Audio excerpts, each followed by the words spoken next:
우리가 가장 좋아하는 단어 하나를 뽑으라면 무엇이죠? 복이죠. 복 받기 원한다. 행복하기 원합니다. 이렇게 복 받으세요. 이런 이야기를 많이 하잖아요.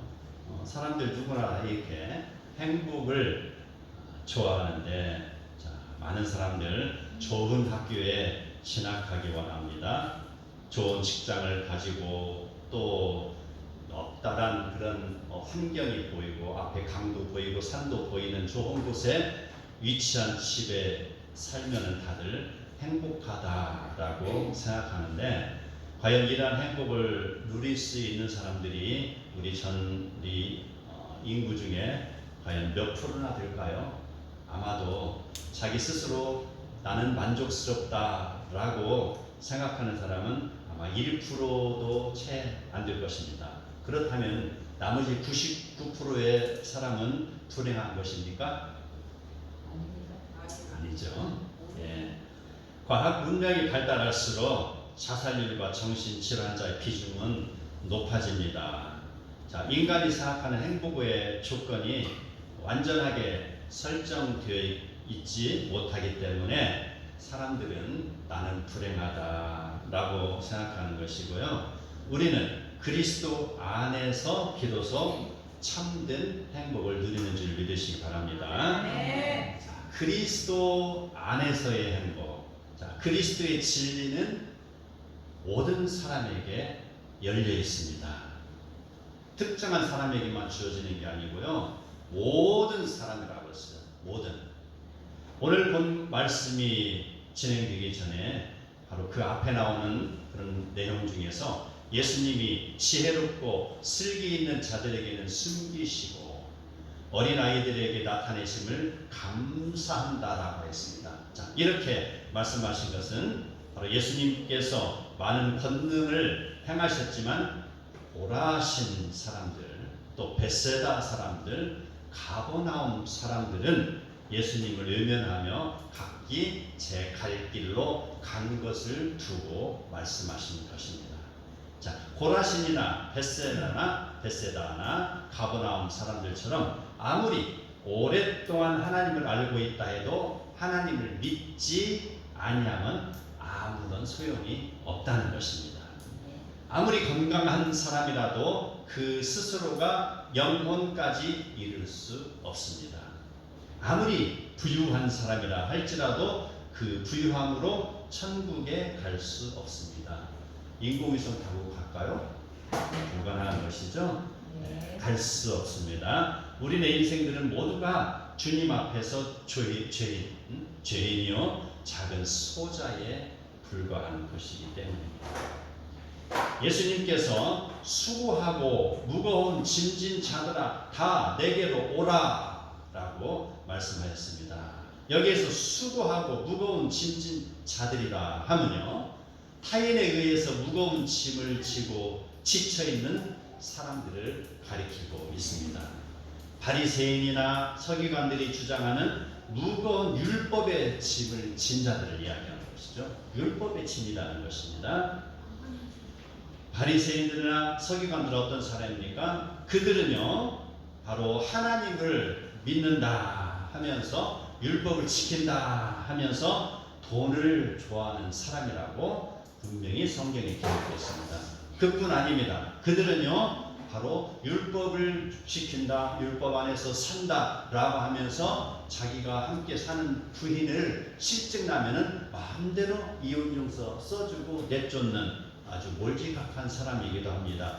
모든 사람이 그런 건 아니겠지만 지금 그 당시의 상황이 너무 심각하기 때문에 예수님께서 그렇게 말씀하신 것이죠. 바로 그들은요 율법을 스스로가 어기면서 바로 일반 백성들에게는 그들이 만든 613개나 되는 율법의 무거운 옷을 누구에게 입혔어요? 백성에게 입혔어요.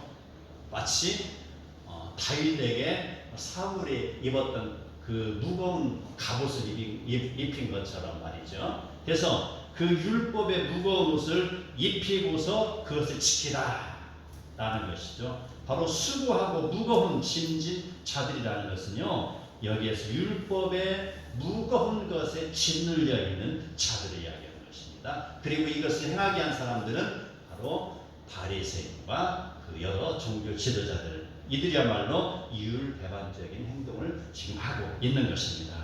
자, 이러한 상황 속에서 예수님께서는 다 내게로 오라. 수고하고 무거운 짐진 자들아 다 누구에게로 오라?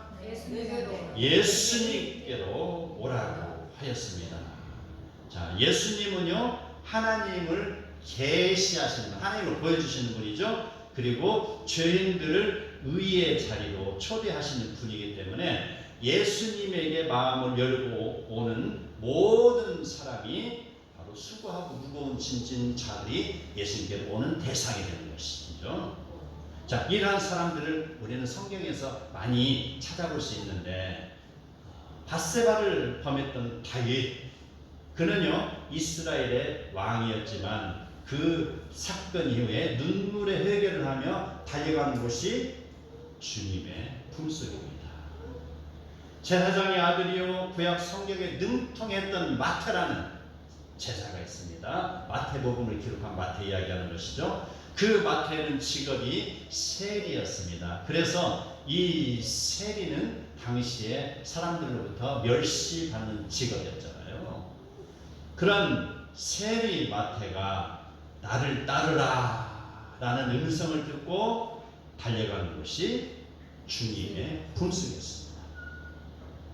로마 제국의 앞잡이가 되었고 동족의 고혈을 빨아먹었던 삭개오, 그는 세리 중에서도 가장 높은 사람이죠. 세리장이죠. 세리장 삭개오는 육신의 조건으로 보면은 어느 것 하나 부러울 것이 없는 부자였습니다. 그런데 그가 뽕나무 위에 올라간 것은 누구를 보기 위함이었습니까? 주님을 보기 위함이었습니다.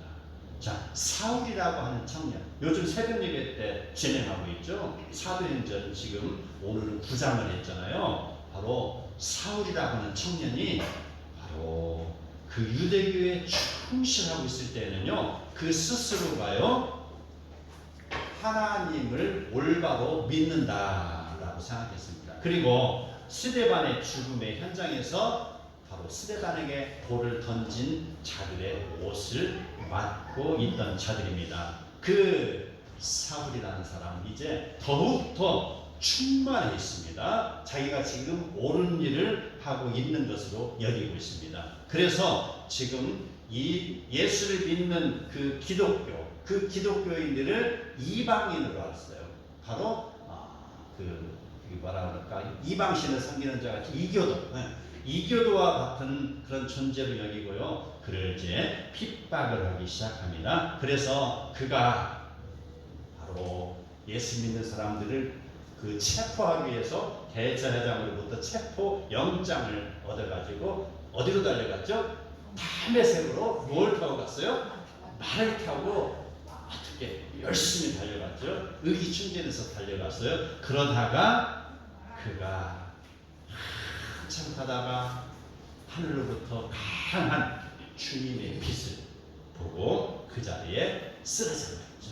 쓰러진 것뿐이 아니죠. 엎드렸다는 것입니다. 그 기고만장했던 자기의 신앙, 자기의 젊은 날의 힘, 자기의 모든 인생의 꿈, 이런 모든 것이 지금 절대자의 권능 앞에서 납작 엎드려지는 것이 된 것이죠. 그랬을 때 그는 자기의 모든 것을 지금 다 포기하고 이제 작은 것으로 여기는 것입니다. 절대자 앞에서 그가 엎드렸을 때 소리가 들립니다. 사울아, 사울아, 네가 어찌하여 나를 박해하느냐. 이 음성을 듣고 달려간 것이 주님의 품속이었습니다. 그러므로 오늘 말씀해 주시는 수고하고 무거운 짐진 자들아 다 내게 오라는 말씀은요, 아무리 무거운 죄악의 짐을 짊어졌을지라도, 아무리 씻어도 지워지지 않는 죄악의 흔적을 가지고 있을지라도, 자신의 모든 죄를 해결받기 원하는 마음을 소유한 자라면 누구든지 예수님 앞에 앞에 올 자격이 주어지는 것입니다. 아멘. 그러한 자들을 구원하시기 위하여 예수님이 바로 십자가에 죽으신 것입니다. 그래서 대속 제물로 드려졌다. 예수 믿는 것이 너무 쉬운 것 같으죠? 그러나 거기에 대한 가치, 대가 엄청납니다. 예수님의 십자가 사건을 생각하시기 바랍니다. 아멘. 그리스도 안으로 오라고 했는데 과연 가면 어떻게 됩니까? 그리스도 안으로 가면 바로 그리스도 안에서는 참된 평화가 주어지는 것이죠. 인간이 사는 세상에서는 참으로 말도 많고 탈도 많고 전쟁이 끊이지 않고 있죠. 자, 그래서 우리 역사를 보면 어떻습니까? 바로 우리 한국 전쟁 일어났을 때 우리는 유엔군의 도움을 받았죠. 바로 유엔이 결성됐습니다. 그리고 유엔으로도 부족해서 안전보장이사회가 결성되어서 세계 평화를 위해서 노력하고 있었죠. 계속 지금도 진행되고 있는데 과연 얼마나 그게 실행이 될까요? 자, 그 안전보장이사회에 소속된 나라 중에 하나, 러시아는 바로 우크라이나를 침략하였죠. 또 중국이라는 나라 있죠. 그 중국이라는 나라는 지금도 대만을 침략하려고 눈을 빨갛게 뜨고 있습니다. 그러므로 그들이 주장하고 있는 평화는 모순된 평화인 것입니다. 맞죠? 그들이 주장하는 평화는 그 속에 뭐가 있습니까? 칼이 있습니다. 창이 있습니다. 폭탄이 들어가 있어요. 그러한 그들은 가장된 평화를 보여주고 있다는 것이죠. 그들은요, 기회만 주어지면 언제든지 상대방을 때리고 죽이고 멸망시키는 그러한 악한 자들이요, 요한복음 10장 10절에 오는 도둑과도 같은 존재들인 것입니다. 평화라는 것은요, 책상 위에서 이렇게 회의를 한다라고 해서 주어지는 것이 아닙니다. 평화라는 것은요, 평화의 마음을 소유한 자가 평화를 하는 것입니다. 이 땅에 예수님을 떠난 평화는 진정한 평화가 아니라는 것입니다. 예수님 안에서의 평화가 진정한 평화입니다. 아멘. 이새의 줄기에서 한 싹이 나니 그는 예수 그리스도입니다.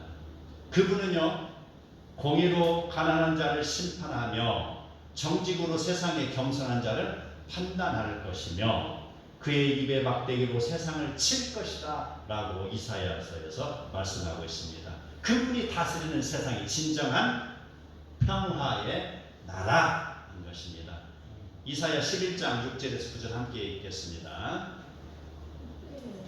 함께 시작. 그때에 이리가 어린 양과 함께 살며 표범이 어린 염소와 함께 누우며 송아지와 어린 사자와 살찐 짐승이 함께 있어 어린아이에게 끌리며 암소와 곰이 함께 먹으며 그것들이 새끼가 함께 엎드러지며 사자가 소리치는 풀을 먹을 것이며 젖 먹는 아이가 독사의 구멍에서 장난하며 젖된 아이가 독사의 불에 손을 넣을 것이라. 내 거룩한 산 모든 곳에서 해됨도 없고 상함도 없을 것이니 이는 물이 바다를 덮음같이 여호와를 아는 지식이 세상에 충만할 것이니라. 아멘. 이게 바로 그리스도를 통한 평화의 나라인 것입니다. 그 예수 그리스도께서 내가 너희를 쉬게 하리라 라고 말씀하신 것입니다. 쉬게 한다. 이 말은 일상생활에서의 그런 평화와 안식도 쉼에 들어갑니다. 그것도 포함된 것이고요. 결국 쉼이라는 것은요, 마지막 날에 주어지는 영원한 안식까지 이어지는 것입니다. 성도가 주께로 가면 죄의 굴레와 율법의 속박과 마음의 불안과 염려와 고통으로부터 해방을 맛볼 수 있으며 참된 평안을 취할 수 있는 것입니다. 예수님이 말씀하십니다. 마음이 온유하고 겸손하다라고 했습니다. 이렇게 말씀하신 것은 예수님의 속성을 지금 나타내는 것입니다. 아무렇게나 대하여도 화를 내지 않고 온순하다라는 것이 아닙니다. 누가 옆에 와서 칼로 툭 찔러도 헝 하고 나 괜찮아라고 이런 온유하고 겸손함이 아닌 거예요. 바로 그 예수님께서 마음이 온유하다, 마음이 겸손하다 이러한 것은요, 예수님 스스로가 종의 자세를 취하여서 다른 사람을 존중하고 섬겼습니다. 그리고 그분이 고난 당함을 통하여 무거운 짐진 자들의 아픔을 아시고 그들의 존재를 평화의 나라로 초청하는 것입니다. 이게 바로 예수님께서 마음이 온유하고 겸손한 속성을 가지신 모습인 것이죠. 우리들 인생은 바로 예수 그리스도 안에서 꿈을 꾸어야 합니다. 아멘. 1923년에 이런 일이 있어요. 제가 인터넷을 뒤져보니까 이 내용이 나오더라고요. 시카고에 미국 최대의 부자 9명이 모였습니다. 자, 이 일을 두고 많은 방송국 그런 기자들이 그곳으로 다 모여들었습니다. 그리고 그들의 모임은 세계적인 그런 관심사가 되어서 신문에서 모임을 어떻게 표현했냐. 자, 20세기의 신화라고 해서 특비를 하고 있었습니다. 자, 그 9명은요, 엄청난 부를 이루고 있는 사람입니다. 그 사람들은요, 높은 교육을 받은 사람이고요, 명예와 권력까지 소유한 사람으로서 세상에 어느 것도 부러울 것 없는 1%에 해당하는 사람이었습니다. 아마도 0.0001%일 수도 있습니다. 이러한 사람들이 모였으니 세상은 지금 온통 그들에게 집중되고 있죠. 자, 그랬을 때 25년이 지난 1948년 우리나라 해방되던 해입니다. 그 1948년도에 기자가 그 9명을 다시 조사해 봤습니다. 그랬더니 3명은 자살했고요, 2명은 감옥에서 나와서 이제 자살 직전에 있고요, 3명은 또 파산해서 빚에 쫓기다가 죽었고, 나머지 1명은 지금 미쳐서 정신병원에 다니고 있습니다. 왜 이런 일이 났을까요? 세상 사람들이 그렇게 온통 자기 시선을 그리 집중하면서 바라봤는데, 아마도 그런 세계적인 대서특필이 되었기 때문에 하나님께서는 그 9명의 만난 사건을 우리에게 교훈으로 주시기 위해서 아마 그들이 다 망했는지도 모릅니다. 여하튼 간에 그보다 더 중요한 건 과연 그들 안에 예수님의 존재가 있었냐 없었냐, 이걸 생각을 해봐야 될 것이 아닌가라는 생각입니다. 그들이 예수가 없었기 때문에 그런 일이 일어나지 않았을까. 참다운 목적이 없는 인생을 살았기 때문에 그들은 수고하고 무거운 짐진 자들아 다 내게로 오라는 주님의 음성을 듣고도 그 음성이 나와는 상관없는 소리라고 외면하며 거리낌없이 살고 싶은 대로 흥청망청 살다가 그렇게 인생의 종말을 맞이하는 것이 아니겠습니까? 그들은 자신이 관리할 능력 이상의 재물을 소유한 자들입니다. 전도서 5장 13절을 보면 이렇게 나옵니다. 내가 해 아래서 큰 패단 되는 일이 있는 것을 보았나니 곧 소유주가 재물을 자기에게 해가 되도록 소유하는 것이다. 나의 경영 능력은 바로 한 줌 정도의 능력밖에 안 되는데, 그에게 주어진 그 재산이라든지 모든 명예, 이것은요 이 주변의 서충주 신도시에 다 풀어놔도 못될 정도로 엄청나다는 것입니다. 그래서 자기의 이 한 줌밖에 안 되는 그 능력으로 이것을 다스리다 보니 이곳 저곳에서 뻥뻥 터지는 것이죠. 터지다 보니 자기 스스로도 터지고 있었습니다. 이는 마치 경영 능력이 없는 아들에게 회사를 물려주었다가 회사가 망하게 하는 것이나 마찬가지입니다. 능력이 없는 그들이 큰 회사를 맡고 보니 이리 휘둘리고 저리 휘둘리고, 또 젊은 날에 사장이 들고 보니 주위에 날파들이 많이 끼어서 요즘 현대용어로 이야기하면 골프에 빠져들고 또 빠친구에 가기도 하고 아주 값비싼 승용차에다가 또 그 기사를 두기도 하고 이리저리 다니며, 그렇게 다니다 보니 어디를 가야 됩니까? 인생이 만나는 시궁창이 있죠. 바로 술집이잖아요. 술집에 들랑달랑 하다 보니 이제 어떻게 됩니까? 여인에게 빠져드는 것이고요. 그러다 보니 회사의 경영은 뒤죽박죽 되고요. 그러다 보니 직원들은 이곳저곳에서 돈을 쭉쭉 빼먹고 있습니다. 통제 불능 상태가 되어서 결국은 파산하게 되는 것입니다. 전도서 5장 17절에 보면은 그러한 자들에게 일평생 어두운 데서 먹으며 많은 근심과 질병과 분노가 그에게 있으리라 하였습니다. 많은 사람들이 참된 진리를 모르는 채 주님 곁을 떠나갔을 때 그들의 인생은 결코 행복할 수가 없습니다. 우리 함께 불러볼까요? 많은 사람들.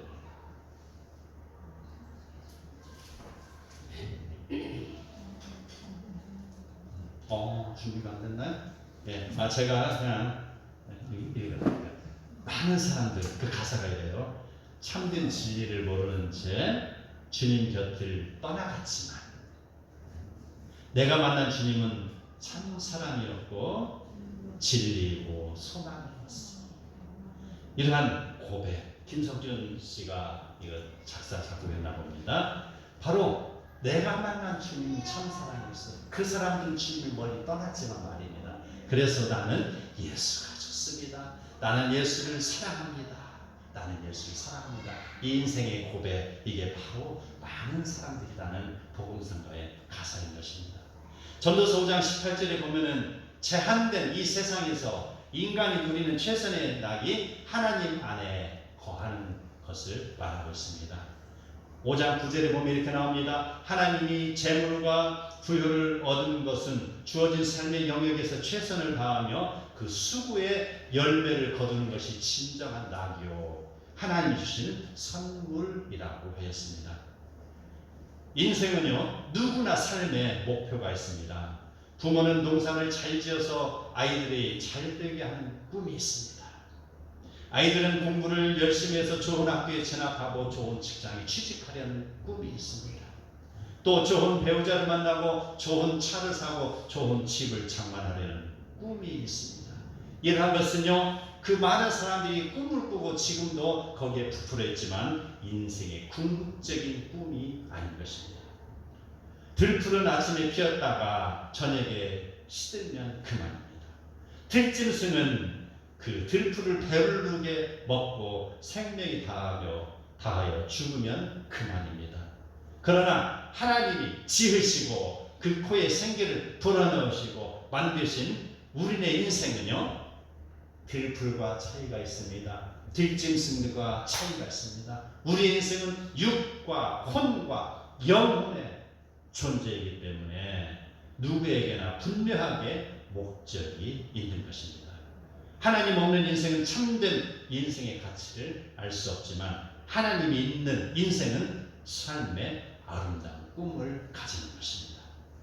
그러므로 우리 인생들은 참된 진리이신 예수 그리스도를 바라보며 꿈을 꾸어야 합니다. 인생을 아무렇게나 살지 않고 더욱 소중히 살아가야 할 것입니다.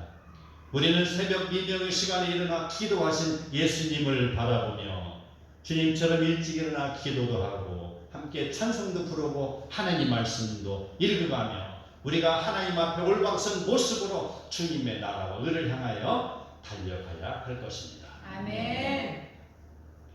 예수님만이 영원한 생명을 주시는 분이십니다. 자, 예수님께서 사마리아 여인에게 말씀하였습니다. 내가 주는 물을 마시는 자는 영원히 목마르지 아니하리니 내가 주는 물은 그 속에서 영생하도록 솟아나는 샘물이 되리라고 하였습니다. 우리 요한복음 11장 25절 26절 함께 읽도록 하겠습니다. 시작. 예수께서 이르시되 나는 부활이요 생명이니 나를 믿는 자는 죽어도 살겠고 무릇 살아서 나를 믿는 자는 영원히 죽지 아니하리니 이것을 내가 믿느냐. 아멘. 인류 구원을 위해서 이 땅에 오신 예수님은 바로 그 스스로가 대속 제물로 돌아가시고 죽으신 지 3일 만에 부활하셨습니다. 예수님의 부활은 예수님을 믿는 자들에게 부활이 주어지는 것을 보이신 것이고요. 영생에 이르게 하는 것입니다. 자기의 노력으로 구원받으려는 불교도 아닙니다. 과학이나 도덕이나 철학이나 어떤 학문으로 구원에 이를 수 없는 것입니다. 그리고 오직 예수를 믿느냐 믿지 않느냐의 문제로 결정되어지는 것. 그래서 예수님이 그 사마리아 여인, 죄에 물들어 있고요, 세상 사람들이 두려워서 세상 사람들에게 자기 자신이 드러나는 것이 부끄러워서 다른 사람들은 다 낮잠을 자는 그 시간에 그는 홀로 팔레 우물가에 와서 물을 깃고 있었습니다. 그런 사람에게 예수님이 바로 내가 주는 물을 마시라. 이 물을 마시는 자는 영생에 이르리라 라고 말씀하신 것입니다. 이러한 영생의 복이 우리 사랑하는 성도에게 주어지기를 축원합니다. 오늘 본문에서 예수님은 나의 멍에를 메고 나에게 배우라고 말씀하셨습니다. 천국의 문은 예수님의 품을 갈망하여 달려오는 모든 사람에게 열려 있는 것입니다. 진정한 행복은 바로 그 0.0001%의 그 사람들이 소유하고 있던 부나 그런 지식이나 여러 가지 명예가 그를 바로 행복하게 하는 것이 아니고, 바로 진정한 행복은 예수 그리스도 안에 있을 때 진정한 행복이 주어지는 줄 믿으시기 바랍니다. 바리새인과 사두개인들이 말하는 율법과 세상의 멍에가 아닌 예수님 주시는 사랑의 멍에를 메고 예수님이 말씀하시는 계시와 진리를 배우라. 이 말이 오늘 여러분에게 주시는 말씀입니다. 바리새인들과 서기관들이 주장하는 율법의 계명은 무겁습니다. 예수님의 계명은 사랑의 계명이기 때문에 그를 따르는 자에게 영생이 주어지는 것이요, 나 혼자 매는 것이 아니라 예수님께서 그 멍에를 함께 메어 주시기 때문에 그 멍에는 가볍고 쉼을 얻는 것입니다. 이게 바로 이 예수님이 함께 하시는 원리인 것입니다. 나 혼자 그 고난의 길을 걸어갈 때 바로 나 혼자 가는 게 아니고 예수님이 나를 들쳐매고 걸어간다. 이런 예화가 있죠. 바로 예수님이 함께 하실 때 내 인생의 정말 어려운 순간순간 예수님이 나를 도와주셨다. 그러므로 나의 멍에는 가볍고 쉼을 얻는 것입니다. 세상에 돈을 소유한 1%의 사람이 99%의 행복을 차지하는 것으로 보일 수 있으나 그들 안에 예수가 없는 인생이라면 그들은 육신의 만족을 누릴 수는 있겠으나 영혼의 궁핍함으로 인하여서 1%도 채 안 되고 어쩌면 0.1%의 행복도 그들은 자신할 수 없을 것입니다. 그러므로 사랑하는 성도 여러분, 이제 우리는 예수님 안에서 참된 복이 있고 예수 안에 길이 있고 예수 안에 진리가 있고 생명이 있는 것을 믿으며 오늘 하루 길을 예수님과 동행하시는 복된 성도 다 되시기를 축원합니다. 아멘.